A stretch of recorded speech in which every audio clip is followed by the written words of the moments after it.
রাঙ্গ জয় জয় শুনিলে চৈতন্য কথা ভক্তি লভ্য হয় নিতাই গৌরী সীতানাথ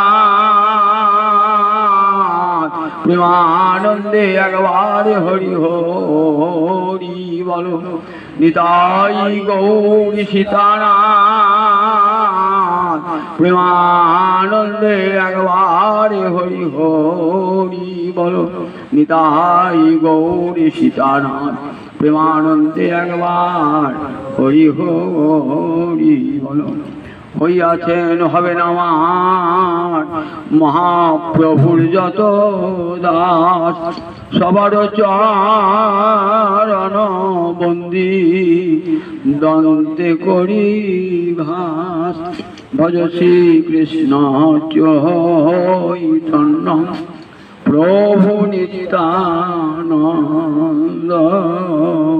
শ্রী অদ্বৈত গদাধর শিবাসাদি গৌরী ভক্ত বৃন্দ কদাচিৎ কালিন্দীতট বিপিন সঙ্গীত তরল মুদা ভীরি নারী বদন কমলা সাদ মধুপ রমা শম্ভু ব্রহ্মামরপতি গণেশার্চিত পদ জগন্নাথ স্বামী নয়ন পথগামী ভব তুমি জগন্নাথ স্বামী নয়ন পথগামী ভব তুমি জগন্নাথ স্বামী নয়ন পথগামী ভব তুমি। জয় জয়। ভক্তবৃন্দের চরণে আমার কোটি কোটি দণ্ডবৎ প্রণিপাত। শোক সভায় হরিকথা আলোচিত হয় কেন, এর উত্তরটা শ্রীমদ্ ভাগবতেই আছে। নৈমিষারণ্যে যখন 60,000 ঋষি বসেছেন হরিকথা শুনবার জন্য, তখন সুত গোস্বামী তিনি ব্যাস শিষ্য, তিনি বললেন সুখ শিষ্য, সুখদেবের শিষ্য সুত গোস্বামী বাদ, তিনি বললেন যস্যাং বৈ শ্রমানায়াং কৃষ্ণে পরম পুরুষে ভক্তির উৎপদ্যতে পুংস শোক মোহ ভয়াপহ। যস্যাং বৈ শ্রমানায়াং, যে গোবিন্দের কথা শুনতে থাকলে, যস্যাং বৈ শ্রমানায়াং কৃষ্ণে পরম পুরুষ, পরম পুরুষ গোবিন্দের কথা শুনতে থাকলে কি হয়, কি লাভটা হয় সখ্যবাদে বলে ভক্তির উৎপত্তিতে, হরি কথা শুনতে শুনতে হরি ভক্তির উদয় হয়ে যায়। ভক্তি উদয় হয়ে আমার কি ফল হবে বলে সবচেয়ে বড় ফল লাভ হবে। কি বড় ফল লাভ? শোক মোহ ভয়াপহ।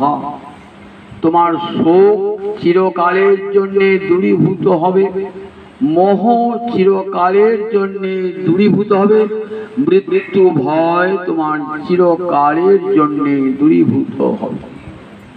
বলুন দেখি, জগতে এমন কোন শক্তি আছে যা একজন পুত্র হারানোর বেদনা জননী সহ্য করতে পারে, সহ্য শক্তি দান করতে পারে? পিতৃহারা সন্তানকে তার পিতৃবিরহের শোক থেকে মুক্তি দান করতে পারে, পতিহারা সতীর জীবনে আনন্দ দান করতে পারে, শোক মুক্ত করতে পারে। পৃথিবীতে এমন কোনো শক্তি নয়। পৃথিবীতে রাজা থেকে আরম্ভ করে একবারে ভিখারি পর্যন্ত প্রত্যেককেই কিন্তু শোক মোহের অধীন হতে হয় এবং সকলকে মৃত্যু ভয়ে কম্পিত হতে হয়। এই শোক মোহ ভয় থেকে মুক্তি রাজাও যেমন পান না, ভিখিরিও পান না। যত বড় ক্ষমতাবান লোক হন না কেন আর যত ক্ষমতাহীন লোক হন না কেন, প্রত্যেকেই কিন্তু এই শোক দুঃখ ভোগ করতেই হবে, মৃত্যু ভয় ভোগ করতে হবে। একমাত্র মৃত্যু ভয় কাদের থাকে না? বলেন মৃত্যু ভয় তাদেরই থাকে না যাদের হৃদয়ে হরি ভক্তি স্থান লাভ করেছে, তাদের হৃদয়ে আর শোক মোহ ভয় থাকে না। ভারতবর্ষের আর্য ঋষিরা তিনটে প্রার্থনা করেছিলেন। আমরা ভগবানের কাছে কি চাই? ধন দৌলত টাকা পয়সা চাইতো। আর আমাদের পূর্বপুরুষ দেখুন, গোত্র বলি, পূর্বপুরুষ কথা মনে যাবে, কেউ কাশ্যপ গোত্র, কেউ ভারদ্বাজ গোত্র, বিভিন্ন গোত্র, কেউ মৌদ্গল্য গোত্র। তাই বোঝা যায় আমরা সব ঋষির সন্তান। আমাদের পিতৃ পিতামহ পূর্বপুরুষ তারা কি চাইতেন ভগবানের কাছে? আমাদের মতন ধন দৌলত চাইতেন না। তারা কি চাইতেন দেখুন, তমসমা জ্যোতির্গময়, মৃত্যুর্মা অমৃতঙ্গময়, অসতমা সদ্গময়। তিনটে প্রার্থনা। তমস মানে অন্ধকার, এই অন্ধকারের জগৎ থেকে মা মানে আমাকে, তমস মা, মা মানে আমাকে কোথায় নিয়ে চলো? জ্যোতির্গময়, অর্থাৎ যেখানে সুখের আনন্দের আলো আছে, জ্যোতি আছে, এমন নিয়ে চলো। যেখানে শোক দুঃখ বলে আর কিছুই নাই, এমন জায়গায় আমাকে নিয়ে চলো। এখানে মায়ার জগতে অন্ধকার ছাড়া আর কিছুই নাই। অশাশ্বতম দুঃখালয়ম, গীতা কি বলেছেন? অশাশ্বতম দুঃখালয়ম, বলেন এই সংসারটা দুঃখের আলয়। আমরা এমন মূঢ় জীব, সেই সংসারটাকে সুখের আলয় বলে গ্রহণ করেছি। গীতা বারবার বলে দিয়েছেন, দেখো এখানে সুখ বলে কোনো বস্তু নাই। এখানে স্ত্রী পুত্র পরিবার যশ প্রতিষ্ঠা খ্যাতি কোনোটাই তোমাকে সুখের অধিকারী করতে পারে না। তাই দেখো, সুখ যদি পেতে চাও, একমাত্র মুখখানি গুরুদেব বৈষ্ণবের, সাধুগুরু বৈষ্ণবের আশীর্বাদে মুখখানি গোবিন্দমুখী করো, চির সুখ চির শান্তি তোমার পরায়ত্ত হয়। অসতাই তমসমা জ্যোতির্গময়, আমাকে অন্ধকারের জগৎ থেকে নিয়ে চলো, যেখানে আনন্দের আলোক আছে, আনন্দের জ্যোতি আছে। আনন্দং ব্রহ্মণ বিদ্যান ন বিভেতি কুতশ্চন। ভারতবর্ষের বেদান্ত শাস্ত্র বলছেন, আনন্দং ব্রহ্মণ বিদ্যান ন বিভেতি কুতশ্চন। যিনি আনন্দ ব্রহ্মকে জেনেছেন তার আর কোন জায়গায় ভয় নাই। আনন্দ রূপং অমৃতং যদ্বিভাতি, তাকে পেলে জীব অমৃতত্ব লাভ করে। অমৃতত্ব লাভ মানে কি? বললেন জন্ম মৃত্যুর চক্রের বাইরে চলে যায়। যতদিন এই জগতে আছি, এই জন্ম মৃত্যুর চক্রে আমাকে থাকতেই। পুনরপি জননং পুনরপি মরণং পুনরপি জননী জঠরে শয়নং ইহ সংসারে খলু দুস্তারে কৃপয়া পারে পাহি মুরারে। আচার্য শঙ্কর বলছেন, যিনি শিবের অবতার আচার্য শঙ্কর। আচার্য শঙ্কর বলছেন, দেখো গোবিন্দ ভজন করো যদি অমৃতত্ব লাভ করতে চাও। এখানে পুনরপি জননং পুনরপি মরণং পুনরপি জননী জঠরী শয়ন।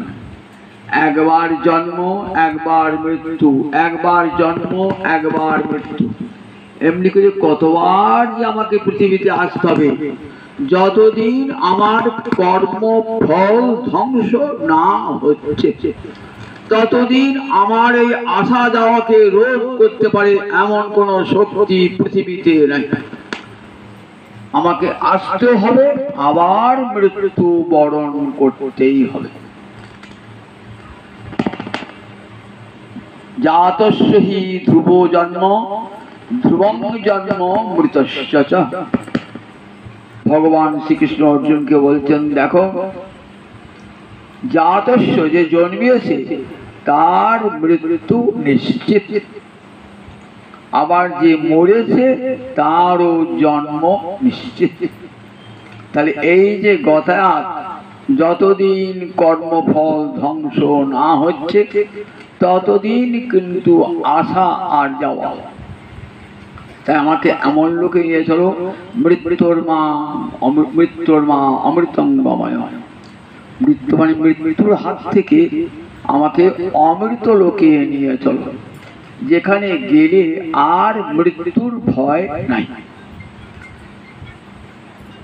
জগতের যেখানেই যাবেন, এই 14 ভুবনের যেখানেই যাবেন না, উপরে সপ্তলোক, নিচে সপ্তলোক, এনি 14 ভুবন। 14 ভুবন একটা ব্রহ্মাণ্ড। এইরকম কোটি কোটি ব্রহ্মাণ্ড আছে, ব্রহ্মাণ্ডে কোটি কোটি ব্রহ্মাণ্ডের জীব আছে। তাদের একবার জন্ম, একবার মৃত্যু, একবার মৃত্যু জন্ম, একবার মৃত্যু। মৃত্যু ভয়ে সবাই কম্পমান, স্বর্গের দেবতারাও মৃত্যু ভয়ে কাঁপছে। সৃষ্টিকর্তা ব্রহ্মা জানেন আমার এই ব্রহ্মলোকটাও প্রলয়ে ধ্বংস হয়ে যাবে। তাহলে যে সৃষ্টিকর্তা, সে যদি প্রলয়ের ভয়ে বিনাশের ভয়ে কাঁপে, আমি তার সৃষ্ট জীব, আমি তো কাঁপি। তাহলে উপরে সপ্তলোক, নিচের সপ্তলোক, এই 14 ভুবনের সবাই মৃত্যু ভয়ে কাঁপছে। তাই আমাকে এই 14 ভুবনের অতীত যে লোক, সেই অতীত লোকে নিয়ে চলো। মৃত্যুর মা অমৃত, যেখানে অমৃত আছে সেই অমৃত লোকে আমাকে নিয়ে চলো, যেখানে গেলে আর মায়ার সংসারে আমাকে আসতে হবে না। অসৎ মা সৎগময়। অসৎ মানে ন সৎ, আর সৎ মানে থাকা। অসৎ সর্দিপুত্র করে সৎ, যা থাকে তাকে বলে সৎ। এই জগতে ধন সম্পত্তি বাড়ি গাড়ি কোনটা থাকে? কোনোটাই থাকে না। সুন্দর একটা বাড়ি বানালেন, দেখলেন আপনি বানিয়ে গেলেন, আপনার ছেলে দেনাতে এসে বাড়ি বিক্রি করে দেবে, সে ভাড়া বাড়ি থেকে বাস করছে। কত কত জমিদারটা তখন কত কেমন সুন্দর সুন্দর বাড়ি বানাতে বলুন দেখি একবার, এক একটা রাজবাড়ি। আজ যখন ভূতের বাসা হয়েছে, সেখানে ভূতের বাসা, তাদের বংশধররাকে কার বাড়ি ভাড়া আছে, কার বাড়ি শ্রমিক খাচ্ছে। তাহলে জমিদার যখন বাড়িতে করছে, ভেবেছিল আমি বংশ পরম্পরা করে আমার বাড়িটা থেকেই যাবে বোধ হয়, আর আমার 80 টাকা সোনা সব থেকে গেল, কোথায় যে চলে গেল কেউ জানতে পারবে। তাহলে এই জগতে কোনোটা থাকে না, সোনা দানা গয়না হিরে জহরত করে থাকে না। আমার যে খ্যাতিমান লোক, সে ভাবছে আমার জগৎময়, আমার কীর্তি খ্যাতি, আমি দাপুটে লোক। তোমার এই ক্ষমতা কতদিন থাকবে? একটা নির্দিষ্ট সময়কাল পর্যন্ত তোমার ক্ষমতা থাকবে। তারপর কোথায় তোমার ক্ষমতা, কোথায় তোমার খ্যাতি, কোথায় তোমার যশ, কোথায় তোমার কীর্তি, তোমার প্রতিষ্ঠা? যেদিন শ্মশানে যাবে সেদিন সব শেষ, সেদিন সব শেষ। তোমার খ্যাতি প্রতিপত্তি যশ প্রতিষ্ঠা সেদিন সব শেষ হয়ে যায়। অথচ দেখুন সেইগুলোর জন্য আমরা এত মূঢ়, সেইগুলোর জন্য কত অহংকার, কত গর্ব পোষণ করি। তার জন্য সে বলে অসৎ মা সৎগময়। এখানকার কোনো জিনিস থাকে না, ধন জন যৌবন কোনোটাই থাকে না। আমাকে এমন লোকে নিয়ে চলো, যে সম্পদ থাকবে, নষ্ট হবে না কোনোদিন, সেই চিন্ময় সম্পদের অধিকারী আমাকে করো। এই নশ্বর সম্পদ আমি চাই না, যে সম্পদ চিরকাল থাকবে, কোনো দিন বিনষ্ট হবে না, সেই সম্পদের অধিকারী করো আমাকে। তা দেখুন আমাদের পূর্বপুরুষরা কি প্রার্থনা করেছিলেন, এই নশ্বর জগতে সুখ কামনা করেন নাই, বলে আমাকে এমন লোকে নিয়ে চলো যেখানে গেলে চির সুখের অধিকারী হব। তাই দেখুন গীতার ভগবানের প্রথম উক্তিটাই কি দেখুন, অর্জুন তো অনেক কথা বললেন, ভগবান কিন্তু চুপ করে আছে। ভদ্রলোক কি করে, একে যাবে কথা কয়, অপরে নীরব হয়। অনেক লোক বক করছে, গাড়ির লোক চুপ করে থাকে, বাবা দুটো কথা বলা শেষ হোক তো আমার কথাটা বলবো। অর্জুন অনেক বড় বড় কথা বলছেন, তো ভগবান চুপ করে আছেন, কোনো কথা বলছেন না।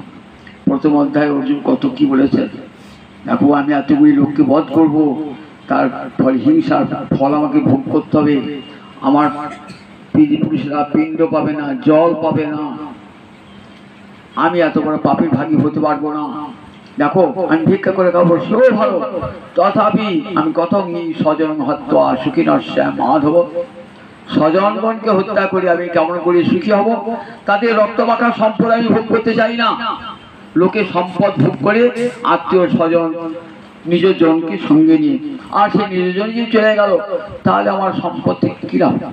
এই বলে রথ পশ্চে উপাবিশদ শোক সংবিঘ্ন মানস, শোকে ডুবে গেলেন, শোক ও সংবিঘ্ন, না গোবিন্দ আমি যুদ্ধ করব না। গোবিন্দ জানেন যুদ্ধ তোমাকে করতেই হবে, এ তোমার তো মূঢ়তা। কুতস্থা কসমলমিদং বিষমে সংপস্থিতং। অর্জুন ধমক দিচ্ছেন ভগবান, গুরুর ক্ষমতা আছে শিষ্যকে ভৎসনা করা। শিষ্য যদি বিপথে যায় তাহলে গুরু তাকে ভৎসনা করে মঙ্গলময় পথে আনতে পারেন। কুতস্থা কসমলমিদং বিষমে সংপস্থিতং। এই বিষম সংকটকালে তোমার এই কসমলত মোহ এলো কোথা হতে? এ আমার নিজজন, আমার ধৃতরাষ্ট্রের পুত্রের, আমার ভাই, আমার শ্যালক সম্বন্ধী, মামা, গুরু সব মনে পড়লো এখন তোমার এই মোহগুলো। বিষম সংকটকালে কোথা থেকে এলো তোমার? অর্জুন অর্জুন অবাক হয়ে তাকিয়ে আছে। আমার স্বজন চলে গেলে আমি কাঁদবো না, দুঃখ করবো না? আমার স্বজন হারি দুঃখ করবো না? ভগবান প্রথমে বলছেন অসত্যান অন্য শোচস্তাং প্রজ্ঞাবাদাংশ ভাষতে গতাশুনো গতাশুষ্য নানু শোচন্তি পণ্ডিতা। এইখান থেকে শ্রী ভগবান এইখান থেকে গীতার শুরু। আচার্য শঙ্কর যখন টিকা করছেন না গীতার, আচার্য শঙ্কর দেখো দেখো কোন পুরাণে, মহাভারতে, রামায়ণে ভগবান কথা বলেন না, ভগবান কথা বলেছেন গীতায়। তাই এত গীতার আদর শ্রী ভগবান উবাচ। আর কোথাও দেখাতে পারবেন? রামায়ণে, মহাভারতে কোথাও শ্রী ভগবান উবাচ, কোথাও শ্রী ভগবান উবাচ নাই। একমাত্র গীতা দেখলাম শ্রী ভগবান উবাচ, শ্রীমদ্ ভাগবতে শ্রী ভগবান উবাচ। প্রথমে ভগবানের কথা বলে এইখান থেকে গীতার শুরু। জগতের লোককে ডাকছেন, দেখো ভগবান কথা বলছেন, শোনো ভগবান কথা বলছেন। অসজ্জানন্য শোচস্তং প্রজ্ঞাবাদাংশ ভাষসে গতাশুনো গতাশুংশ নানু শোচন্তি পণ্ডিতা। অর্জুন দেখো, যা শোকের যোগ্য নয় তার জন্য শোক করো না। শোকের যোগ্য নয়, আমার বাবা মারা গেছে আমি কাঁদবো না, শোক করবো না। আমার স্বামী মারা গেছে শোক করবো না, আমার পুত্র মারা গেছে শোক করবো না। এরা কেউই শোকের যোগ্য নয়। তুমি দেখো শোক করছো আর জ্ঞানীর মতো কথা বলছো। গতাশুনো গতাশুংশ নানু শোচন্তি পণ্ডিতা। মৃত জীবিত কারু জন্যই শোক করেন না। জীবিত জন্য কে শোক করে? বল না না, জীবিত মরে যাবে এই ভয়ে আমি শোক করে। জীবিত সন্তান জীবিত রয়েছে, ভয়ঙ্কর কঠিন ব্যাধিতে ভুগছে, আমি তো ছেলের মৃত্যু ভয়ে কাঁপছি। তাই বলেন জীবিতের মৃত্যু সংখ্যা মরণাশঙ্কায় দেখো দুঃখ করো না। কারণ দেখো দেহটার বিনাশ আছে, দেহের ভিতরে যে দেহি আছে তার কখনো বিনাশ হয় না। দেহটা তো পঞ্চভূতের গড়া। পঞ্চভূত কি কি? ক্ষিতি, অপ, তেজ, মরুত, এই পঞ্চভূত। ক্ষিতি মানে মাটি, অপ মানে জল, মরুত মানে বায়ু, ক্ষিতি অপ তেজ, তেজ মানে অগ্নি, মরুত মানে বায়ু, ক্ষিতি অপ তেজ মরুত বোম মানে আকাশ। এই পাঁচটা ভূতে আমার দেহটা গড়া। এই যে স্থূল দেহ দেখছি না, এই স্থূল দেহটা পঞ্চভূতে গড়া। পণ্ডিত ব্যক্তি মাত্রই জানেন যে পাঞ্চভৌতিক বস্তু স্থায়ী হয় না।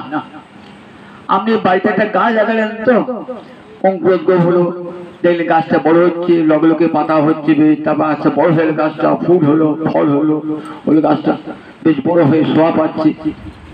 এবার কিছুদিন বাদ দেখলেন, 10 বছর বাদ দেখলেন গাছটা আস্তে আস্তে আর ফল দানও করছে না, গাছের পাতাগুলো ঝরে ঝরে পড়ছে, শাখাগুলো শুকিয়ে যাচ্ছে, জল দিল যত্ন করলো আর গাছটা থাকছে না। আস্তে আস্তে দেখবেন গাছটা শুকিয়ে মরে গেল।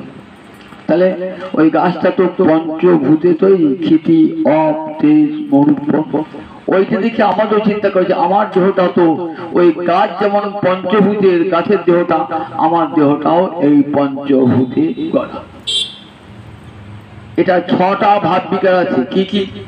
জায়তে, অস্থি, বর্ধতে, বিপরিণমতে, অপক্ষীয়তে, বিনশ্যতে। 6টা ভাব বিকার। জায়তে মানে জন্মায়, জন্মানোর পর বর্ধতে, জন্মানোর পর আমার অস্তিত্ব হয়, জায়তে অস্থি, জন্মের পর আমার অস্তিত্ব পৃথিবীতে স্বীকৃত হলো।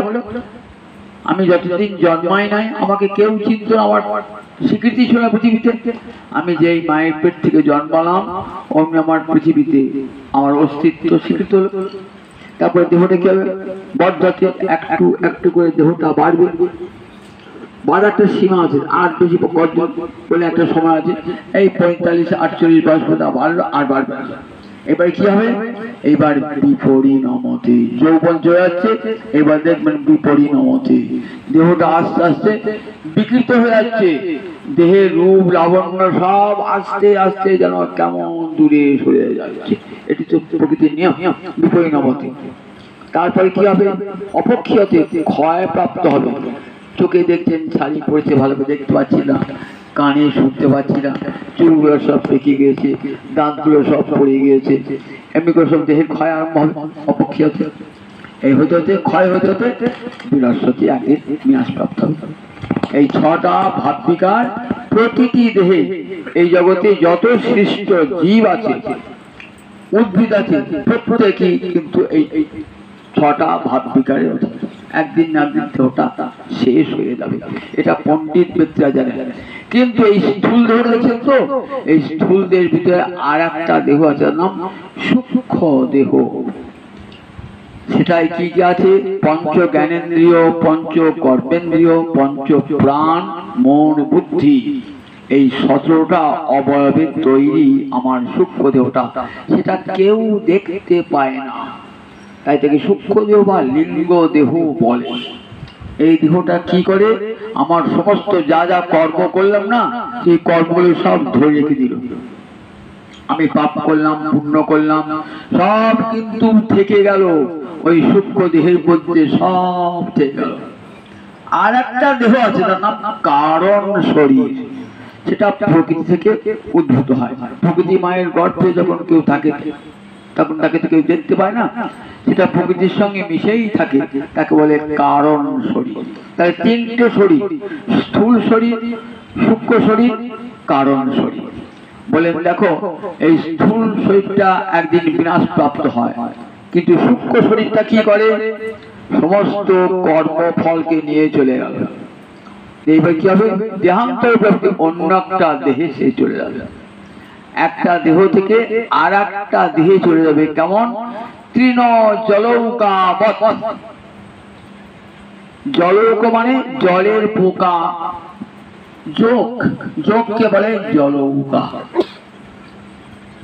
দেখবেন জলা জায়গায় যেখানে ঘাস আছে, জোকেরা সেখানে থাকে। আপনি নেমেছেন তো জলা জায়গায়, দেখবেন আমার পায়ে আমার যোগটা রেখেছে, আমরা রক্ত চুষ খাচ্ছে লোকটা। আপনি বুঝতেই পারবেন না, অনেক পরে বুঝবেন বাবা জোকে আমার পা লেগেছে, পাটা কামড়াইছে। সেই যোগটা দেখবেন একটা ঘাস থেকে আর একটা ঘাসে কেমন যায়, এমন কৌশল না। পুরনো ঘাস থেকে একবারে ত্যাগ করবেন না, নতুন ঘাসটাকে আস্তে আস্তে আস্তে ধরবে, ধরে পুরনো ঘাসটাকে ত্যাগ করবে। বলেন ঠিক তেমনি আমাদের এই যে সূক্ষ্ম দেহটা, এই স্থূল দেহটাকে কি করে? ধীরে ধীরে ধীরে ত্যাগ করে আর একটা নতুন দেহ প্রাপ্ত হয়। এর নাম দেহান্তর প্রাপ্তি। একটা দেহ থেকে আর একটা দেহে চলে যায়। দেহের নাম ব্রহ্মপুর, অর্থাৎ ব্রহ্মের থাকবার জায়গা। জীবাত্মা এবং পরমাত্মা দুই আছেন এই দেহেতে। তারা তো অবিনাশী সত্তা, তাদের তো বিনাশ নাই।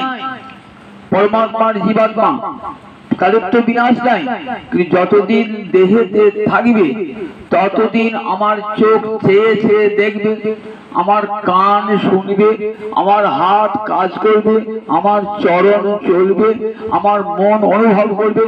যতদিন জীবাত্মা এবং পরমাত্মা এই দুই রূপে ভগবান আমার দেহেতে আছে।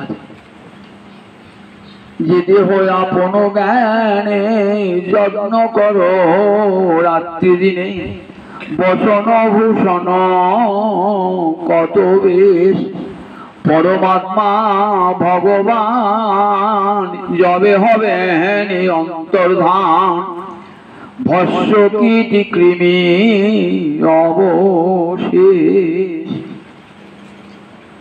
ভগবানকে আপনি স্বীকার করুন আর নাই করুন, তাতে ভগবানের কিছু আসে যাবে না। কিন্তু ভগবান যিনি চলে যাবেন, যে দেহটাকে নিয়ে আপনার দর্প অহংকার, সেটি কিন্তু আর থাকবে না, শত চেষ্টা করেও থাকবে না। টাকা পয়সা ধন দৌলত খ্যাতি কোনটাই আপনাকে রাখতে পারবে না। পরমাত্মা ভগবানই যবে হবেন অন্তর্ধান, যেই পরমাত্মা চলে গেল জীবাত্মা চলে যাবে। জীবাত্মা আছে কেন? পরমাত্মার জনিত জীবাত্মা আছে, পরমাত্মা আছে জীবাত্মা নাই। পরমাত্মা ভগবান যবে হবেন অন্তর্ধান, যিনি চলে গেলেন তখন দেহটার কি গতি? বলেন ছাই, এক মুঠো ছাই হবে, যদি মাটিতে পুঁতে দেন কি হবে? কৃমি হবে, পোকা হয়ে যান দেহটা, ভস্য কীট কৃমি অবশেষ।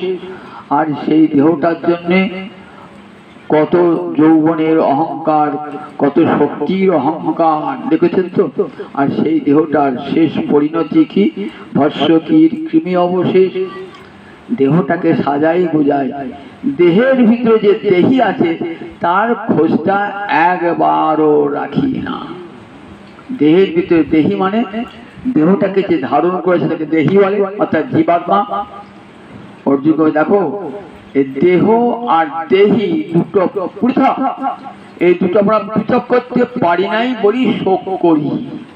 শোকটা কেন? দেহ আর দেহি এই দুটো আমরা পৃথক করতে পারি না। যারা পণ্ডিত ব্যক্তি, যাদের পণ্ডা মানে বেদজ্জলা বুদ্ধি, তারা জানেন যে দেহটা একদিন না একদিন ধ্বংস হবেই হবে। শত চেষ্টা করো দেহটাকে রাখা যাবে না, কিন্তু দেহের ভিতরে যে দেহি আছে সেটি নিত্যকাল থাকবে, নিত্যকাল থাকবে, তার কখনো বিনাশ নাই। সেই সূক্ষ্ম দেহটা জীবাত্মাকে নিয়ে আবার একটা অন্য দেহে যেমন যেমন কর্ম করেছেন তেমনি তেমনি দেহ প্রাপ্তি হবে। কর্মানুযায়ী দেহ, যদি পশুর মতো কর্ম করি তাহলে পশুর দেহ পাবো, যদি মানুষের মতো কর্ম করি তাহলে মানুষের দেহ পাবো, যদি দেবতার মতো কর্ম করি তাহলে দেবতার দেহ পাবো। একবারে সোজা হিসেব, যেমন কর্ম করবেন আপনি তেমনি দেহটা পাবেন। এই দেহটা, এই যে দুর্লভ মানব জন্ম, লব্ধ্বা সুদুর্লভমিদং বহু সম্ভবান্তে, বহু লক্ষ লক্ষ জনি ঘুরতে ঘুরতে ঘুরতে ঘুরতে ভগবান একটা দামি দেহ দিয়েছেন, যে দেহটা দিয়ে কৃষ্ণ চিন্তন হবে। এর আগে যে দেহ পেয়েছি সে দেহেতে কৃষ্ণ ভজন হয়েছে? পাখি হয়েছি, কীট হয়েছি, পতঙ্গ হয়েছি, পশু হয়েছি, সে দেহেতে কৃষ্ণ ভজন হয়েছে? সে দেহেতে কৃষ্ণ ভজন হয় না। সব ইন্দ্রিয় রয়েছে কিন্তু কোন ইন্দ্রিয় কৃষ্ণ সেবার উপযোগী ছিল না। পশুর চোখ আছে কিন্তু সেই চোখ দিয়ে ভগবানকে দর্শন করবার ক্ষমতা তার নাই। পশুর কান আছে কিন্তু হরিকথা সে কান দিয়ে শুনতে পায় না। তাই দেখুন, সব ইন্দ্রিয় রয়েছে কিন্তু সেই দেহ ইন্দ্রিয় ভগবানকে চিন্তা করতে পারে না। কিন্তু একমাত্র একটা দেহ, মানব দেহ, যে দেহটা দামি এবং মূল্যবান দেহ, এই দেহটা যেন স্বর্গের দেবতার প্রতি প্রার্থনা করেছিল। দেখবেন ভাগবতের পঞ্চম স্কন্ধে ব্রহ্মাদি দেবগণ ভগবানের কাছে প্রার্থনা করছে, কেন মানবে জনম দিলে না হে, আমায় দেবতা করিলে কেন, কেন মানবে জনম দিলে না হে, সেবা যদি কার পেতাম, কেন মানবে জনম দিলে না হে। ব্রহ্মাদি দেবতা তারা বলছেন, কেন মানব জন্ম দিলে না? এই দেহেতে গোবিন্দের সেবা হয়, তাহলে দেহটা কত মূল্যবান একবার চিন্তা করুন, যে দেহ দিয়ে গোবিন্দ সেবা হবে, এই দেহটা দিয়ে। এমন দুর্লভ মানব জন্ম, সেই দুর্লভ মানব জন্ম পেয়েও একবার হা গৌর হা গোবিন্দ বললাম না, এমন মানব দেহ ভগবান দিলেন করুণার গান। ৮৪ লক্ষ যদি ভ্রমণ করে এখানেও কেবল খাবো দাবো, সংসার করব, অর্থ উপার্জন করব, বাড়ি করব, গাড়ি করব, ধন দৌলত করব, যশ প্রতিষ্ঠা অর্জন করব, এই যে মাতোয়ারা হয়ে থাকলাম। একদিনও ভগবান গোবিন্দকে ডাকলাম না, কৃষ্ণ বললাম না। একদিন যেদিন মায়ের পেটে ছিলাম সেদিন বলেছিলাম, গোবিন্দ তোমাকে ভজন করব। যেই মাতৃগর্ভে চ্যুত হলাম, সব ভুলে গেলাম, সব ভুলে গেলাম ভগবান। তো হে বিশ্বরী মন তাহে সমর্পেনু, অবমজু হব কোন কাজে।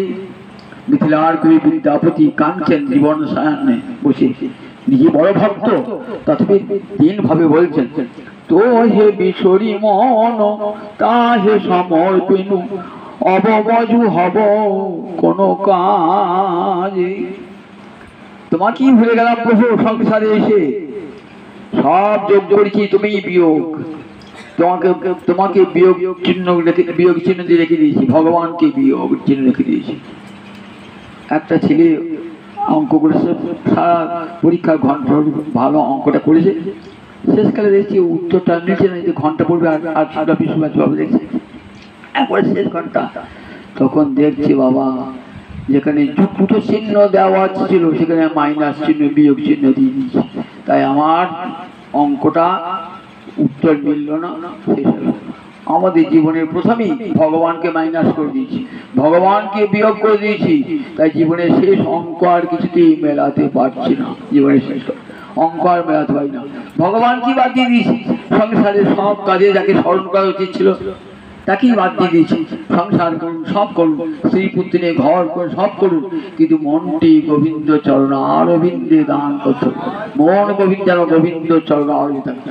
সংসার করতে কোনো বাধা নাই, অর্থ উপার্জন করতে কোনো বাধা নাই, যশ খ্যাতি প্রতিষ্ঠা অর্জন করতে কোনো বাধা নাই, কিন্তু মনে রাখবেন সব সময় আমার এই যশ খ্যাতি প্রতিষ্ঠা আজ আছে কাল থাকবে না, কিন্তু গোবিন্দ আমার চিরস্থায়ী।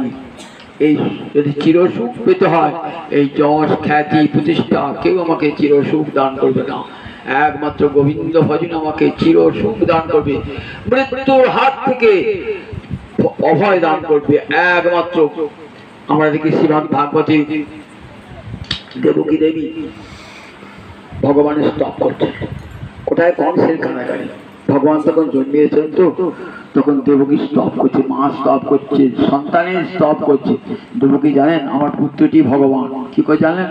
তখন জন্মালেন না, শঙ্খচক্র গদা পদ্ম সব নানাবিধ অলঙ্কার অঙ্গে পুড়ে, অলঙ্কার অঙ্গে পুড়ে ছেলে জন্ম হয়। কি দেখছে আমার এমন ছেলেটি পেট থেকে বেরিয়ে এলো নানাবিধ অলঙ্কার যুক্ত হয়ে, শঙ্খচক্র গদা পদ্ম। তখন বানিয়েছে আমার ছেলে ভগবান। তখন মা দেবকী স্তব করে কি বলছেন? মর্ত মৃত্যু ব্যালোভিত পলায়ন সর্বান লোকান নির্ভয় নাদ্য গচ্ছ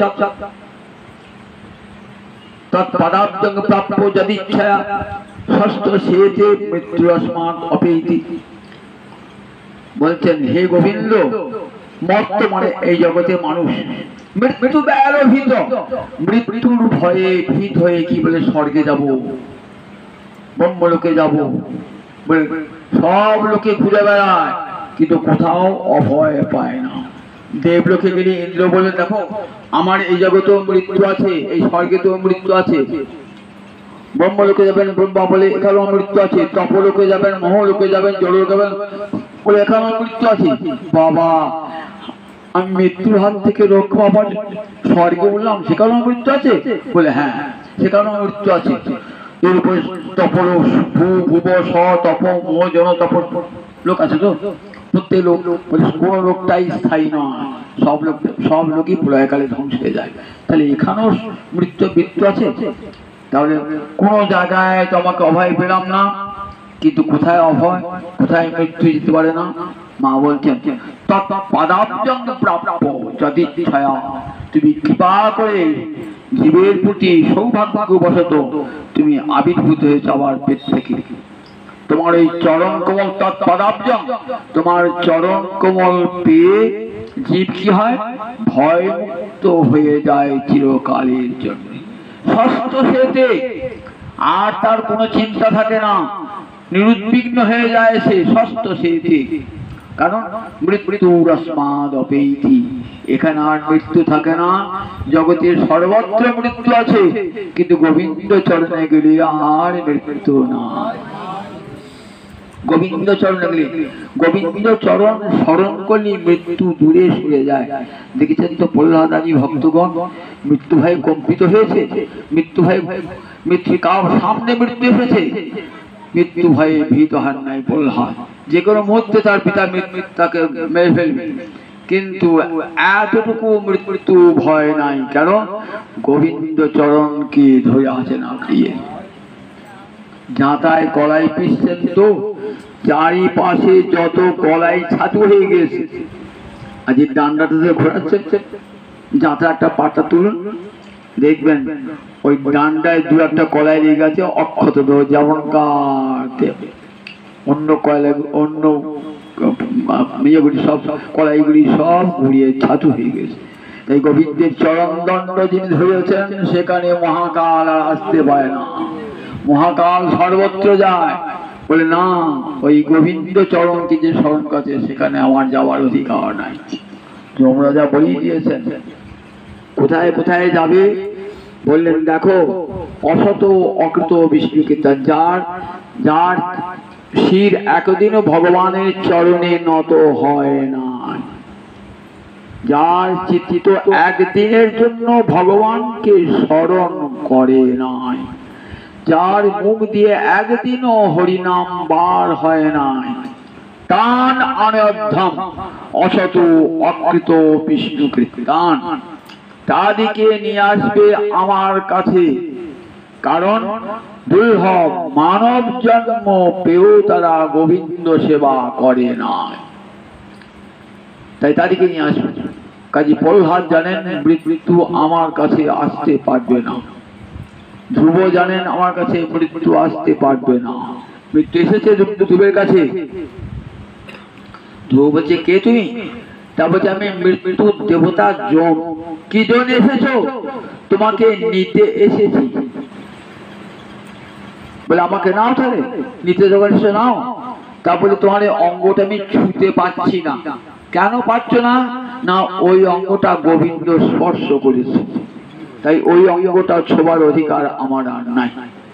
তাহলে বলে তোমাকে আমি ছোবো না, কিন্তু তুমি আমাকে একটু ছো, আমাকে স্পর্শ করো, স্পর্শ করে এই জগৎ থেকে চলে যাবে। তাহলে বেশ, কি করে ছোবো? তারপরে তোমার চরণ দুটো আমার মাথায় দাও।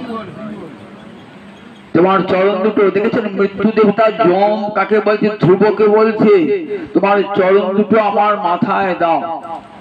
ধ্রুব বললে তাই হয় নাকি? আপনি 12 জন মহাজন আছেন, তার মধ্যে যমরাজা একজন। আপনাকে বহুবার বলেছি 12 জন বৈষ্ণব আছেন পৃথিবীতে, তার মধ্যে যমরাজা একজন। তা সেই বৈষ্ণবের মাথায় আমি পা রাখতে পারি? কখনো তো সম্ভব নয়। তাহলে এখন উপায় কি? আমাকে অঙ্গীকার না করে এই জগৎ থেকে কেউ যেতে পারে না। তা বলেন এক কাজ করব। যমরাজা নিজেই সিদ্ধান্ত নেন, আমি একটা কাপড় নিয়ে আসি, নতুন বস্ত্র নিয়ে আসি, সেই বস্ত্রটা আমার মাথায় থাকবে, তুমি সেই বস্ত্রকে স্পর্শ করো চরণ দিয়ে। শেষ পর্যন্ত তাই স্থির হলো, নূতন বস্ত্র নিয়ে এলেন, মাথায় দিলেন, যমরাজা বসে আছেন, আর সেই বস্ত্রটিতে পা দিয়ে উঠে পড়লেন। কোথায়? রথে। ধ্রুবকে আনবার জন্য ভগবান রথ পাঠিয়ে দিয়েছেন, দেখেছেন? নিজের লোককে আনবার জন্য রথ। তাহলে বৈতরণী পার হতে হলো। বৈতরণী পার দেখেন না, 7টার সময় বৈতরণী পার পুরীত করে নেন, এই বৈতরণী পার করতে তাই যে পয়সা দাও। বৈতরণী পার হলো কি না হলো দেখে না, বৈতরণী পাড়ে পয়সা নিয়ে চলে যায় বৈতরণী পাড়ের জন্য। আর দেখুন ভাগবত দেখিয়ে দিয়েছেন, তাকে বৈতরণী পারই হতে হলো না, স্বয়ং গোবিন্দ রথ পাঠিয়ে দিয়েছেন। বৈতরণী যাবে কি? বৈতরণী হলো জমির বাড়ির দূরে একটা নদী, সেখানে কি থাকে? রক্ত, পুঁজ, আর জলটা টকবকটা পরিষ্কার ফুটছে। ওই জমালয় দিতে গেলে ওই বৈতরণী পার হয়ে তবে দিতে হবে এই জমালয়। কত কষ্ট বলুন দেখি। আর ধ্রুবকে বলছি, ভগবান বৈতরণী পার হতে হবে না, আমি রথ পাঠিয়ে দিচ্ছি, একবারে সরাসরি চলে আসবে আমার কাছে। জগৎকে দেখালেন যে আমার ভক্ত, তাকে বৈতরণী পার হতে হয় না, জমের দণ্ড ভোগ করতে হয় না, তাদেরকে আনবার জন্য আমি রথ পাঠিয়ে দিই, তারা জমের মাথায় পা দিয়ে একবার আমার বৈকুণ্ঠে চলে আসে। দেখেছেন তো কৃষ্ণ ভজনের কত শক্তি, কত শক্তি। কৃষ্ণ ভজনে যে বলো না, হরিভক্তি লাভ হলে আর শোক মোহ ভয় থাকে না। প্রহ্লাদের শোক নাই, মোহ নাই, ভয় নাই। প্রহ্লাদের সম্মুখে কতবার মৃত্যু। মা কয়াধুকে আদেশ করেছেন, পিতা হিরণ্যকশিপু, যাও ছেলেটাকে বিষ খাইয়ে মেরে দাও। বললেন ঠিক আছে, তুমি যখন আদেশ করছো কি হবে, আমি তোমার পত্নী, না করলে তুমি তো আমাকে তাড়িয়ে দেবে। মা হয়ে কি করবেন? বিষের বাটি নিয়ে কারাগারে গিয়েছেন, কারাগারে পড়াছে তো। মা টস টস করে চোখ দিয়ে জল পড়ছে, নিজ হাতে ছেলেকে বিষ খাওয়াবে, নিজ হাতে। প্রহ্লাদ হাতে দিতে পারছেন, ও মা কি এনেছো? গোবিন্দ আমার গোপালের খাবার এনেছো? আমার প্রহ্লাদ আমার নৃসিংহদেবের খাবার এনেছো? মা ও মা তুলসী পাতা কই? তুলসী পাতা মানে আমার যে নৃসিংহদেব তুলসী পাতা ছাড়া তো কিন্তু খান না, তুলসী পাতা দাও। মা একটা তুলসী পাতা এনে দিয়েছে, নৃসিংহায় নমঃ বলে অর্পণ করেছে নৃসিংহদেবকে। ঢক ঢক করে সেই বিষ খেয়ে নিলেন, কিছুই হলো না। দেখেছেন না, বিষ অমৃত হয়ে গেল, বিষ অমৃত, বিষ অমৃত হয়ে গেল। অবাক হিরণ্যকশিপু, যে কালকূট বিষ ফুটে ঠেকালে মানুষ মরে যায়, আর এতখানা বিষ খেয়েও আমার ছেলের যেমন কার তেমনি রয়ে গেল। মৃত্যু ভয় নাই। হরিদাসকে 22টা বাজারে নিয়ে গিয়ে পেটাচ্ছে, একের পর এক চাবুকে পেটাচ্ছে কাজীর চরেরা। তাহলে একটা চাবুকের ঘায়েতে তো বাবা গো মা গো যন্ত্রণা করে, আমাকে ছেড়ে দাও গো, আর আমি হরিনাম করবো না, ছেড়ে দাও আমাকে। আমরা হলে কি বলবো? বাবা দরকার নেই, হরিনাম করবো না, মেরো না আমাকে, মেরো না। খণ্ড খণ্ড হয় যদি যায় যদি প্রাণ, তথাপি বদলে না ছাড়িব কৃষ্ণ নাম। দেহটা আমার খণ্ড খণ্ড করে দাও, যত চাবুকের খুশি চাবুক মারো, তথাপি আমি কৃষ্ণ নাম ত্যাগ করবো না। আচ্ছা হরিদাস, তোমার পিঠে চাবুক মারছে, লাগছে না? কৃষ্ণ নামে সুধা সিন্ধু মধ্যে হরিদাস, কৃষ্ণ নামে সুধার সাগরে ভাসছেন হরিদাস। কোথায় বেদনা? কোন বেদনার অনুভবই করতে পারলেন না। কেন পারলেন না? গৌর হরি পৃষ্ঠে লগ্ন হয়েছেন। আহা, আমার ভক্তের পিঠে এত চাবুকে দা। আমার ভক্ত শুধু ভগবান কত আদরে, ভক্তে কত ভগবান তার ভক্তির কত আদর, পৃষ্ঠে লগ্ন হয়েছে। যত চাবুকের আঘাত সব গৌর হরির অঙ্গে, হরিদাসের অঙ্গে একটুও চাবুকের আঘাত পড়ে নাই। তাই হরিদাস মা গো বাবা গো বলে চিৎকার করেন নাই, সব আঘাত আমার গৌরাঙ্গ হরি গ্রহণ করেছে। এটি কখন প্রকাশ হলো? যখন মহাপ্রভুর স্বার্থহরিয়া ভাবে রয়েছেন শিবাসঙ্গনে, তখন বলছেন, দেখ হরিদাস, তোকে যখন 22 বাজারে বেত্রাঘাত করছিল কাজীর চরেরা, তখন আমি সুদর্শন চক্র নিয়ে আসছিলাম, আমার ভক্ত বিরোধীকে আমি রক্ষা করি না। কিন্তু আসতে পারলাম না, আমাকে সুদর্শন চক্র রেখে আসতে হলো। কেন গো ঠাকুর? তোর প্রার্থনা। তুই কি প্রার্থনা করলি? এত চাবুকের পর চাবুকের আঘাত খাচ্ছিস, তথাপি তোর কি প্রার্থনা? এসব জীবের কৃষ্ণ করহ প্রসাদ, মোর দেহে সবারে নহু কয় অপরাধ। হে গোবিন্দ, যারা আমাকে চাবুক মারছে তাদেরকে কৃপা করো, তাদের অপরাধ গ্রহণ করো না প্রভু। দেখেছেন তো কেমন ভক্ত? এত আঘাতের পর আঘাত, কিন্তু প্রত্যাঘাত করবেন না। তাই আমি কি করব? ভক্তের বাক্য তো রক্ষা করতে হবে।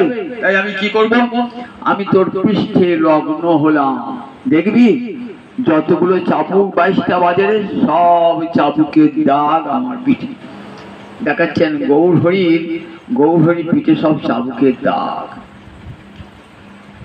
হরিদাস কাঞ্চন, প্রভু আমার মতন সামান্য একটা মানুষের জন্য তুমি এমন করে চাবুক গ্রহণ করেছো প্রভু। তোমার করুণার সীমানায় প্রভু, তুমি কৃপা পারাবার প্রভু, করুণার সিন্ধু তুমি, নয়ন জলে ভাসছে। কি নেবে বলো হরিদাস? কিছুই চাই না প্রভু, আমার জন্য এত দুঃখ সহ্য করেছো প্রভু তুমি, আমাকে আশীর্বাদ করো। কি কুকুর শচী নন্দন বাহাপে কৃপা করো মোরে, কুকুর করিয়া মোরে রাখো ভক্ত ঘরে। আমি আর কিছু চাই না, আমাকে কুকুর করে রেখো ভক্তের ঘরেতে। দেখেছেন তো? তাহলে কৃষ্ণ ভক্ত জমালয়ে যায় না, যমদণ্ড ভোগ করতে হয় না। সে কোথায় চলে যায়? সে চলে যায় নিত্য লোকে, যেখানে গেলে আনন্দের পাথার, আনন্দের সমুদ্র, যেখানে গেলে আর শোক দুঃখ কিছুই ভোগ করতে হয় না, চির আনন্দের স্রোতে ভাসে। মৃত্যু ভয়কে তারা দূর করে দেয় চিরকালের জন্য। মৃত্যু ভয় যে দূর হয় সেটা কি জগন্নাথের ভক্তের। আজকে জগন্নাথীরা চলছে তো, এই সময় জগন্নাথের কথা একটু শোনাতে হয়। এক জগন্নাথ ভক্তের কথা শুনিয়ে আমার ভাগবতী কথা সমাপ্ত করব। দিল্লিতে একটা দর্জি ছিল, তার নাম পরমেশ্বর। সে কালা দর্জি, কালা কিছু নয় সে, কিন্তু কালা সেজে থাকতো। কেন? লোকের কথা যেন শুনতে না হয়, কৃষ্ণ কথা ছাড়া অন্য কথা যেন কানে শুনতে না হয়। ঠিক রাজর্ষি ভরতের মতো কালা বোবা সেজে থাকতেন রাজর্ষি। সত্যিকারে কালা বোবা নন, কিন্তু কালা বোবা সেজে থাকতেন। তাহলে লোকে তাকে দূরে সরিয়ে দেবে, এই লোকটা কালা শুনতে পারে না, এই লোকটা বোবা কথা বলতে পারে না, লোকে অগ্রাস করে দেবে। তাই ভগবত ভক্তই থাকতেন। এই দর্জিটাও তেমনি কালা সেজে থাকত, কিন্তু সত্যি কালা নয়, কিন্তু হৃদয়ে পরম হরিভক্তি। রামচন্দ্রের চরণে অসামান্য অসাধারণ ভক্তি। সে জগন্নাথকে দেখতে কি দেখে? রাম লক্ষ্মণ সীতা দাঁড়িয়ে আছে, কেবল রাম নাম জপ করেন সারা দিন ধরে। তার স্ত্রীটিও তেমনি ভক্তিমতী, স্বামী স্ত্রী উভয়ে তারা কি করেন? গোবিন্দ ভজন করেন। তা একদিন সে ভালো ভালো জিনিস বানাতে পারে, এত ভালো দর্জি না, ভালো ভালো খুব নাম তার, সবাই তাকে কালা দর্জি বলতো। দিল্লির বাদশাহ তার নাম শুনে বললেন, দেখো আমি নতুন ছিট দিয়ে গেলাম, এই নতুন ছিট দিয়ে দুটো বালিশ তৈরি হবে, সোনার জড়ি দেওয়া আছে, এমন দামি ছিট দিয়ে গেছে, খুব মহামূল্যবান বাদশাহ দিয়েছেন, দেশে ছিট হয় নাকি, সোনার উপর কাজ করা নিয়ে গেছে। দুটো বালিশ তৈরি করবে, আমার জন্য একটা আর মেম সাহেবের জন্য একটা, দুটো বালিশ তৈরি হবে। বালিশ তৈরি করছেন কালা দর্জি। বালিশ তৈরি করতে, আহা এই বালিশ আমার জগন্নাথের সেবায় লাগলে কি ভালো হতো মনে মনে ভাবছে, কি ভালো, এ তো জগন্নাথের সেবার যোগ্য মনে মনে ভাবছে। এবার সেক্ষেত্রে রথে চাপবেন জগন্নাথ, রথে যখন চাপেন তখন কি হয় বলুন দেখি? কি করে আসেন? জগন্নাথকে পা হাঁটি করে আনে না, কি করে আনে? একটা তুলোর বালিশের উপর একবার চাপায়, সেখান থেকে আবার একটা তুলোর বালিশ, আবার একটা তুলোর বালিশ, এমনি করে পান্ডারা নিয়ে এসে একবার রথে বসায়। একে কি বলে? পাণ্ডু বিজয় বলে, পাণ্ডু বিজয়। সেই পাণ্ডু বিজয় হচ্ছে।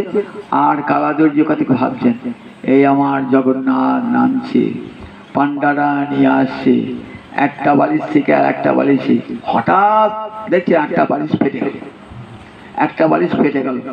তখন ধ্যানেতে মানুষে ভজন হচ্ছে, এই নাও আমার বালিশটা, বলে মনে মনে বালিশটা দান করেছে। সত্যি বালিশটা চলে গিয়েছে, কানে বালিশটা চলে গিয়েছে। অনেকক্ষণ পর যখন জ্ঞান ফিরেছে, দেখি সত্যি একটা বালিশ নেই। কয়েকদিন পর বাদশার চর এসেছে, বলছে বালিশ দুটো হয়েছে? তো বলছে হ্যাঁ একটা বালিশ হয়েছে। আরেকটা কি হলো? একটা বালিশ জগন্নাথ নিয়েছে। জগন্নাথ নিয়েছে? মিথ্যাবাদী, কাউকে বিক্রি করে দিয়েছো, মিথ্যা কথা বলছো। বাদশা তো একবার ধরে যাস লোকটাকে, এত বড় স্পর্ধা, আমি দুটো বালিশ করতে দিলাম, একটা বালিশ নিয়ে নিয়েছে। ও বদমাইশ করে বলছে, ও কোথায় বিক্রি করে দিয়েছে? ধরে নিয়েছে দর্জিকে, বলছে একটা বালিশ কোথায় গেল?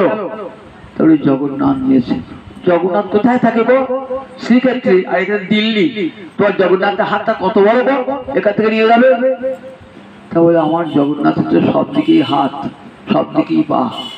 আমি শাস্ত্র মুখে শুনেছি, সর্বত পাণি পাদ সর্বত শিশিও মুখ। জগতে সর্বত্র তার পা ছড়ানো আছে, জগতে সর্বত্র তার হাত ছড়ানো আছে, সর্বত্র তার চোখ, সর্বত্র তার মস্তক, সর্বত্র তার মুখ। ও তোমার ভগবানের এত বড় হাত, ওই বাবা পুরী থেকে হাত বাড়িয়ে দিয়ে গেল। মিথ্যা কথা বলতে আর জায়গা পাবে। জানো তো মৃত্যুদণ্ড, এই যে রাজাদের অমান্য করেছো, তার ফলটা কি হবে জানো? তোমাকে মৃত্যুদণ্ড পেতে হবে। বললে বেশ, জগন্নাথের জন্য মৃত্যুদণ্ড পেতে মৃত্যুদণ্ড গ্রহণ করবো, যা খুশি আপনি করুন। বলে পিঠটা কুঁজো ছিল, কালা ছিল, এই কালা কুঁজো লোকটাকে নিয়ে ভর্ত কারাগারে দিয়ে হাতে পায়ে শিকল বেঁধে রেখে দিয়ে, আর খেতে দিবি না, দরজা বন্ধ করে দিবি, যেন আমাকে আর মারতে না, এমনি যেন মরে যায়, এমনি যেন না খেতে পেয়ে মরে যায়। নিয়ে গিয়ে বাদশাহ চরেরা হাতে পায়ে শিকল বেঁধে দরজা বেঁধে দিয়েছে। সেখান থেকে জগন্নাথের ধ্যানে মগ্ন। দেখেছেন তো গীতায় ভগবান কি বলেছেন? কৌন্তেয় প্রতি জানেহি নমে ভক্ত পুনঃসতি। হে কুন্তীর নন্দন, তুমি জগতে প্রতিজ্ঞা করে বলো, আমার ভক্তের কখনো বিনাশ হয় না, বিনাশ হয় না, বিনাশ হয় না। কৃষ্ণ ভক্তের কখনো বিনাশ হয়, কৃষ্ণ ভক্তের কখনো বিনাশ নাই। তাকে রক্ষা করবার জন্য ভগবান স্বয়ং ছুটে আসেন, যুগে যুগে এসেছেন ভগবান। কাতর হয়ে ভগবান কি বলেছে দেখেছে তো? আমার চার প্রকারের ভক্ত, আর্ত, জিজ্ঞাসু, অর্থাৎ কি জ্ঞানী চ ভরতোৎসব। আর্ত হয়ে যদি আমাকে কেউ ডাকে, তাহলে আমি ছুটে যাই তাকে রক্ষা করবার জন্য। সেই ডাকটা যদি সত্যি আন্তরিক হয়, আজ দেখুন বলবে সে কোন সত্যযুগ হয়েছে, কোন দাপর যুগ হয়েছে, এখন হবে না। আজও ডাকুন, খুব কঠিন সমস্যায় পড়েছেন, ডাকুন ভগবানকে অন্তরের সঙ্গে, দেখুন ফল ফলে কিনা, দেখবেন স্বয়ং ভগবান এসে আমরা সেই সমস্যার, সেই সংকট থেকে আপনাকে মুক্তি দান করেছেন। আজ হয়, তার কৃপা সর্বযুগেই আছে। যতই কলিযুগ আসুক, তার কৃপা কিন্তু কলিযুগতেও হবে। তাই এদিকে না খেতে দিয়ে রেখে দিয়েছে, হাতে পায়ে বেঁধে রেখে দিয়েছে, কিন্তু কালাদর্য কৃষ্ণ ভক্ত তো, তার মনে এতটুকু খেতে পাচ্ছে না, দিনের পর দিন তার জন্য কোনো দুঃখ নাই, কিচ্ছু নাই। এদিকে জগন্নাথের আসন টলে উঠেছে, আমার ভক্ত এত কষ্ট পাচ্ছে কারাগারে, এত দুঃখ পাচ্ছে, তাকে খেতে দেয় না 7 দিন ধরে, না খেতে পেয়ে আছে, আবার হাতে পায়ে বাঁধা। সেই অবস্থাতেই সে নয়ন জলে ভাসছে, আমাকে ডাকছে।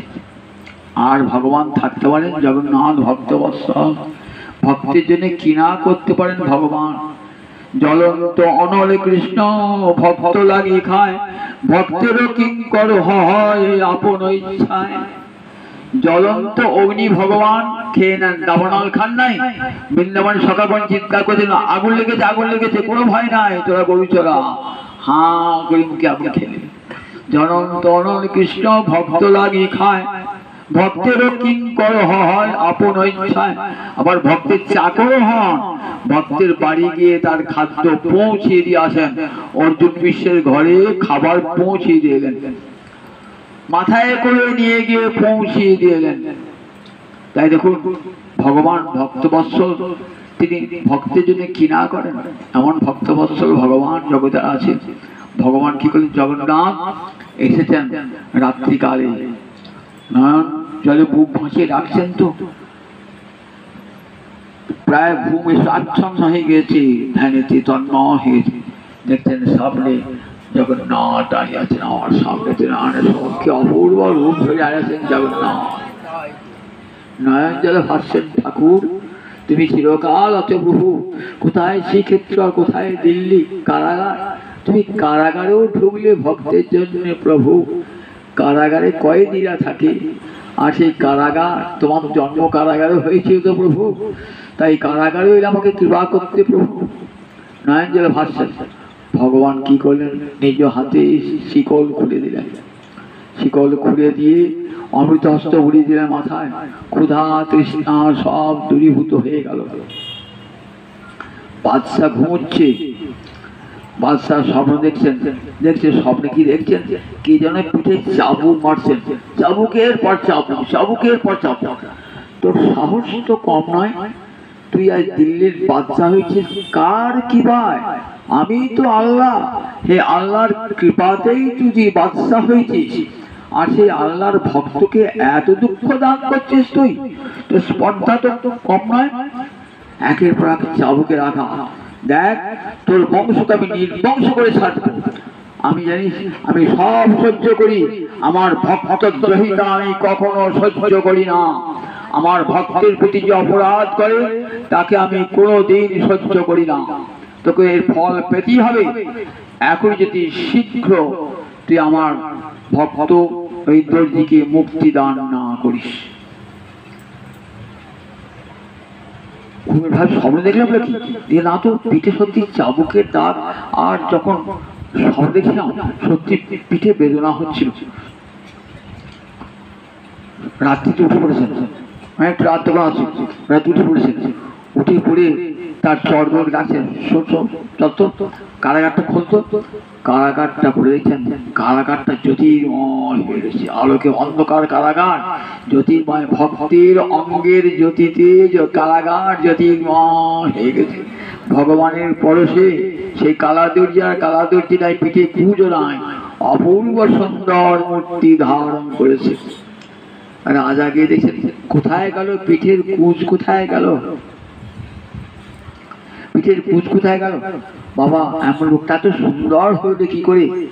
তখন দেখলেন, তখন ভাবলেন যে আল্লাহ আমার আল্লাহ তো কৃপা করেছেন, আমি রাজা হয়েছি, বাধ্য হয়েছি যার কৃপাতে, আর তাকে মৃত্যুদণ্ড দান করতে গেছি।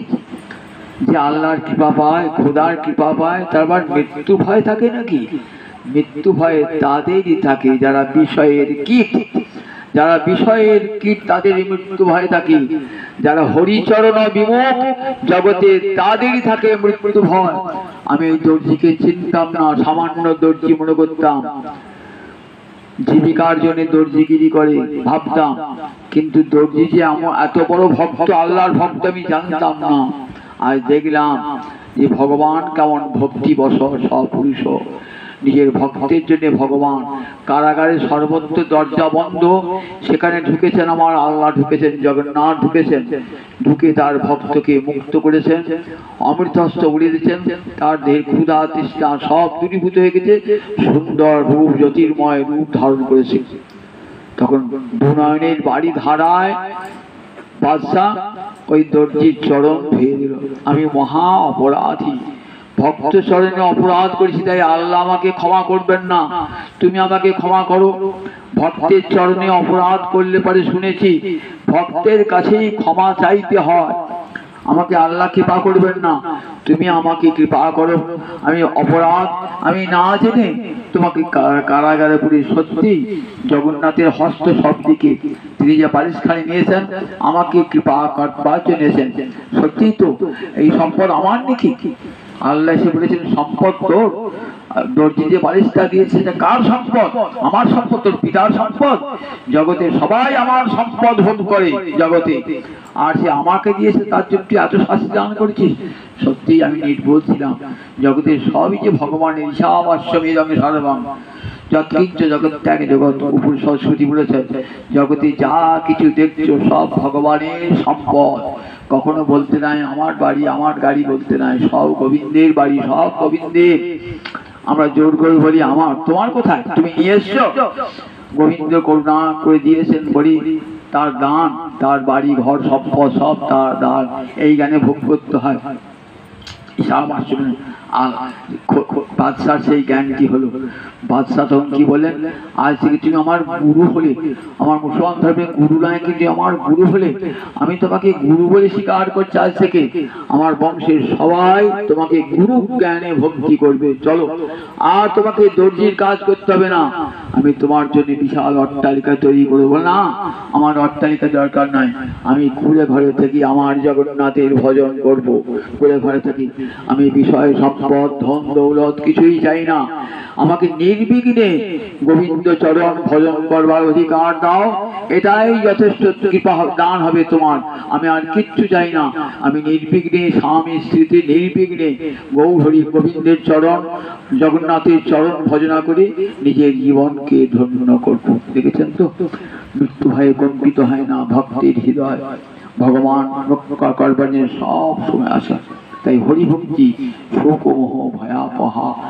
দেখুন, শোক সভায় হরিকথা আলোচিত হয়, শোক দূর হয়ে যায় অন্তরে। দেখো, জগতে কে পিতা কে মাতা কারোর সঙ্গে সম্পর্ক নাই, একজনের সঙ্গে আমার চিরকালের সম্পর্ক, গোবিন্দের সঙ্গে আমার চিরকালের সম্পর্ক।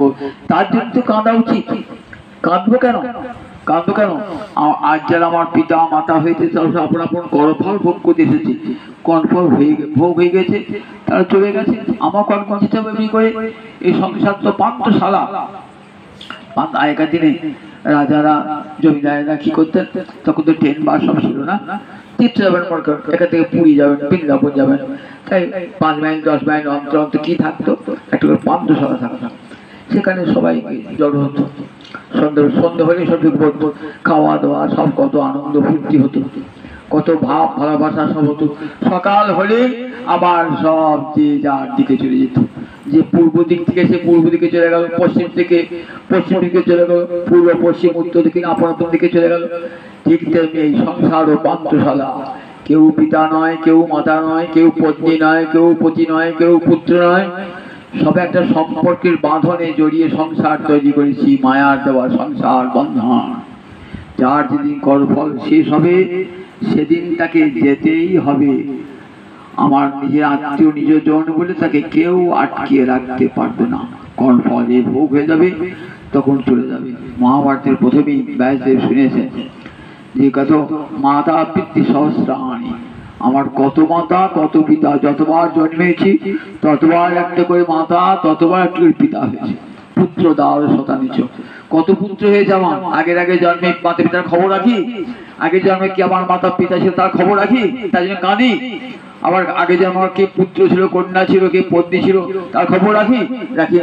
ঠিক এমনি করে মাতা পিতৃ সহস্রাণি, মহাভারতের প্রথমেই বলছেন মাতা পিতৃ সহস্রাণি পুত্র দ্বার শতানিচ, শত শত পুত্র শত শত পত্নী আমার হয়েছে, তার জন্য শোক করি কি?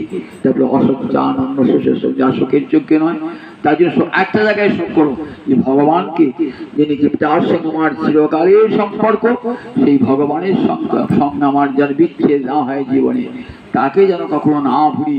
আমার শয়নে স্বপনে নিদ্রায় জাগরণে, আমার শয়নে গৌর স্বপনে গৌর, আমার গৌর নয়ন তারা, আমার জীবনে গৌর মরণে গৌর, গৌর গলার হারা। এমনি করে গৌর গোবিন্দকে গলার হার করে সারা জীবন একজনকে চিন্তা করে যা তার সঙ্গে যেন বিয়োগ না হয় কোনো কালে। আজ যাদের সঙ্গে আছি একদিন না একদিন বিরহ হবে, বিয়োগ হবে, কিন্তু গোবিন্দের সঙ্গে চোখের জল ফেলবে কি জন্যে? গোবিন্দের জন্য চোখের জল ফেলবে, আত্মীয় স্বজনের জন্য নয়, পিতা মাতার জন্য নয়, বরঞ্চ ভগবানকে প্রার্থনা করবো যে আমার পিতার রূপে ছিল, যে আমার মাতার রূপে ছিল, হে গোবিন্দ কৃপা করি তার বিদেহী আত্মা তোমার চরণে গিয়ে শান্তি লাভ। আজ যার শোক সভায় এসেছি আমি, কিন্তু সম্পর্কে আমার বৈবাহিক মাস হয়, আমার কত নিজজন ছিলেন, সেই জীবনটা কৃষ্ণ ভক্তি লাভ হয়েছে তার। ভঞ্জনীবাজি হরিনাম করতেন আমার মন্দিরে থেকে। আপনারা সবাই আজ তিনি চলে গেছেন, গোবিন্দ চরণে চলে গেছেন। আপনারা সবাই প্রার্থনা করুন তার বিদেহী আত্মা পরম শান্তি লাভ করুক এবং তার পুত্র কন্যা, তার কন্যা সন্তান আদিদের সকলকে আশীর্বাদ দান করুক। জয় নিতাই, জয় নিতাই, জয় নিতাই, জয়।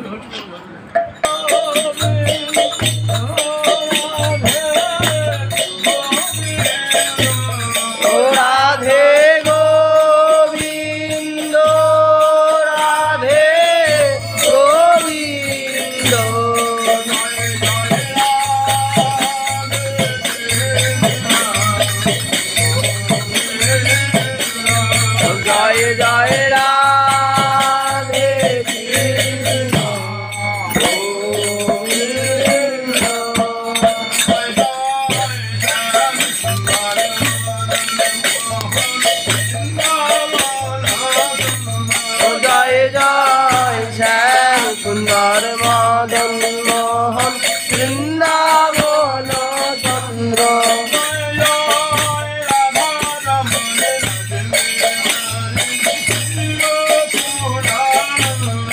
जय जय राधा रमन बिहारी शिव कुलानंद